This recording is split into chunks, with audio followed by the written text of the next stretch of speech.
Drink করানোর কথাটা আপনাদেরকে আমার বাবা বলেনি যে সে অনেক দিন আগেই ড্রিঙ্ক করা ছেড়ে দিয়েছেন? আপনারা জানতেন না সে কথা?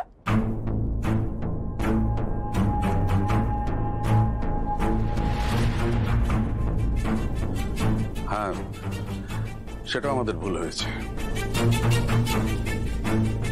আমি সবকিছুর জন্যই ক্ষমা চাইছি। প্লিজ তোমরা এখান থেকে রাগ করে চলে যেও না। দাদা বৌদি ভীষণ কষ্ট পাবে। আর আমরা তো এখানে এসেছি ঋষির বিয়েটা দেওয়ার জন্য। আমরা সবাই সেটাই চাই।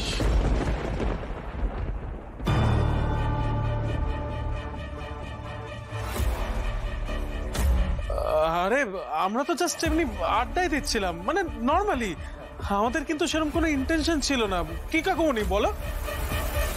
হ্যাঁ, সত্যিই তাই। আসলে গল্প করতে করতে উনি এমন একটা কথা বলে ফেললেন, মানে আমাদেরও সন্দেহ হলো আর কি। হ্যাঁ, সেই জন্যই তো এত কথা এলো। এমন কি বলে ফেলেছেন উনি? বুঝলে ঋষি, হঠাৎ করে শিবনারায়ণ বাবু বললেন কি উনি অ্যাক্টিং করছেন, পিওর অ্যাক্টিং, আর সব ক্যারেক্টারেই উনি সমান দক্ষ। যখন যে ক্যারেক্টার করেন সেই ক্যারেক্টারে ঢুকে পড়েন। আর সেখান থেকেই না একটা সন্দেহ তৈরি হলো, বুঝলে? একদম চুপ করে, একদম চুপ করে থাকবে দুর্জয়। একটা মানুষ নেশা করেন না, তাকে তোমরা জোর করে ড্রিঙ্ক করিয়েছো। তোমার মনে হয় না এই অন্যায়টাই যথেষ্ট?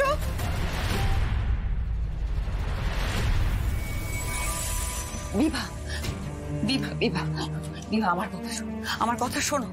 এভাবে চলে যেও না।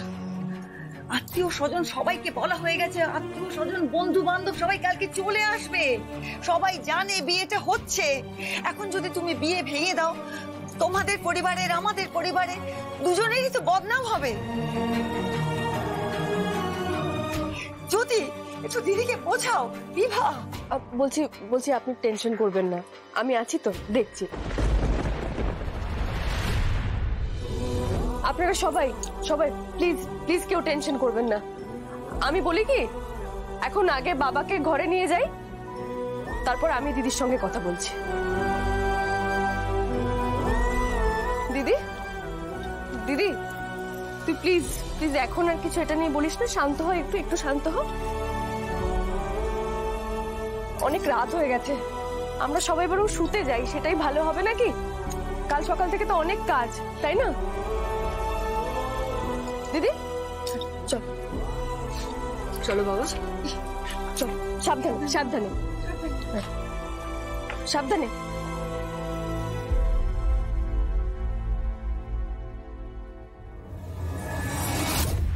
ভানু, কি? भगवान जब देता है ना, छप्पर फाड़ के देता है। কেন, কি হয়েছে? আরে ঋষির দিদি আছে না ইশিকা, আরে বাবা ব্যানার্জিতে সোনার দোকান যে সামলায়, কাল 12 কোটি টাকার মাল পাঠাবে। বলছিস কি? আরে বিজনেসম্যান মোহিত মোদি আছে না, ওর মেয়ের বিয়ের অর্ডার। 12 কোটি টাকা ভানু, হাতছাড়া করা মানেই কিন্তু লস। শোন, এটাই হবে আমাদের নেক্সট টার্গেট, বুঝেছিস? কি বলছিস তুই? কাল তো এখানে বিয়ের নাটক, তুই বিকেলে এখান থেকে কি করে বেরোবি? নিশা তুই পারবি না।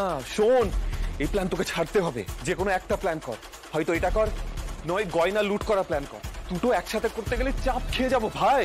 তোর কি মাথা খারাপ নাকি? 12 কোটি টাকা ছেড়ে দেবো বলছি? ইয়ার কি মারা নাকি? শোন, এদিক ওদিক সব দিক একসঙ্গে লুট করবি। বিয়েটা হওয়ার আগে সবকিছু নিয়ে, উজিকে নিয়ে। রিস্ক হয়ে যাবে নিশা।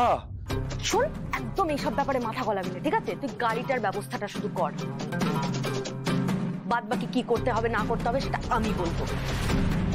ঋষি ব্যানার্জি, এই ধাক্কাটা সামলে উঠতে তোমার অনেকটা টাইম লেগে যাবে।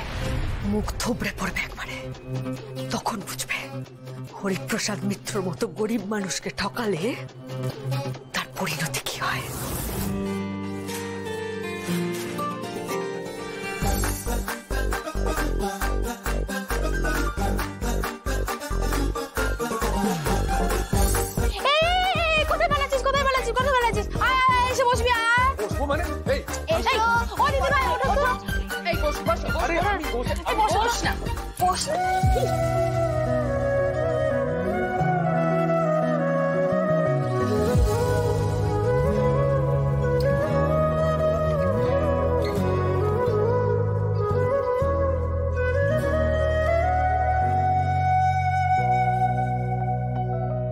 এই তোরা আমাকে এখানে বসালি কেন বলতো? এটা তো মেয়েদের অনুষ্ঠান। তা আমি তোমার বাবা আর তোমার মেশো এখানে কি করছি? এনজয়, তুমিও তাই করো।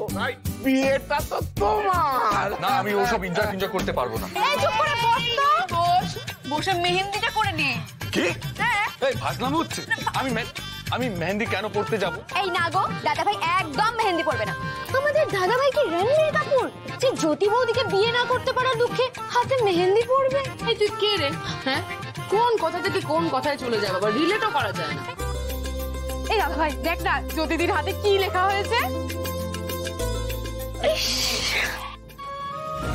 কি রে, আগে ভাগে সব দেখিয়ে দিলি, মেয়েটা সব ভুলে যায়। কিন্তু দাদা ভাইয়ের খোঁজার কথা ছিল। ঠিকই তো।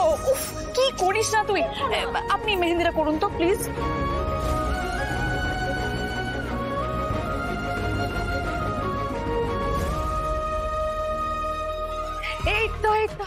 এই তো আমি এসে গেছি। আরে এত চুপচাপ কেন সবাই? এত মাহল সন্নাটা কেন? ঢাক ঢোল বাজছে না কেন? হবে না, এসব কিন্তু হবে না। বাজছিল ঢোল তাশা সব বাজছিল, ঝমঝমি নাচও হচ্ছিল। তাহলে তুমি ছিলে না। আমাকে খুঁজতে খেয়া কতবার গেল, খুঁজেই পেল না।